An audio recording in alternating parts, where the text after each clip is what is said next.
இங்க ஒரே ரூல் தான், பணம். இந்த சமூகம் என்ன சொல்லுது? நீ பணக்காரனா இருந்தா உன்னை மதிப்பேன், இல்லைன்னா உன்னை மதிக்க மாட்டேன். சிம்பிள்.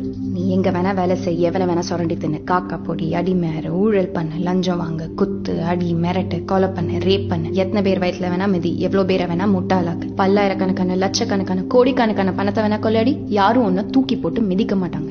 ஏன்னா அந்த சமூகத்துல ஒரே ஒரு விதிதான், நீ பணம் சம்பாதிச்சா அந்த சமூகம் ஒன்ன மதிக்கும், நீ பணம் சம்பாதிக்கலன்னா அந்த சமூகம் ஒன்ன மதிக்காது. சிம்பிள். உனக்கு ஒரு சொந்த வீடு இல்லைன்னா உன் பொண்டாட்டி கூட பிரச்சனை வரும். உன் சொந்தக்காரங்க யாரும் உன்னை மதிக்க மாட்டாங்க. அப்பா, அம்மா, தம்பி, தங்கச்சி யாரும் உன்னை மதிக்க மாட்டாங்க. உன் பொண்ணுக்கு பையன் கொடுக்க மாட்டாங்க, உன் பையனுக்கு பொண்ணு கொடுக்க மாட்டாங்க. நான் எங்க போய் சம்பாதிக்கிறது? நான் யாருக்காக பணம் சம்பாதிக்கணும்? 18 ட்ரெஸ், சொந்த வீடு, மினரல் வாட்டர், 4 லட்சம் ரூபாய் காரு, 120 ரூபாய்க்கு ஒரு குப்பா படம் எனக்கு தேவை கிடையாது. அப்ப அதெல்லாம் யாரோட தேவை? எங்கேயோ இருக்கிற 4 முதலாளி, அவனை திங்கிற இங்க இருக்கிற 4 முதலாளி. உலகத்துல இருக்கிற அத்தனை பணக்கார பணிகளும் கொழுத்து போறதுக்கு தேவை ஒரு பெரிய மார்க்கெட். அந்த மார்க்கெட் தான் இந்தியா. இங்க நம்ம டிவில 100 தடவை விளம்பரம் போட்டானா நீ அவன் சோப்பை வாங்கித்தான் ஆகணும், வேற வழியே கிடையாது.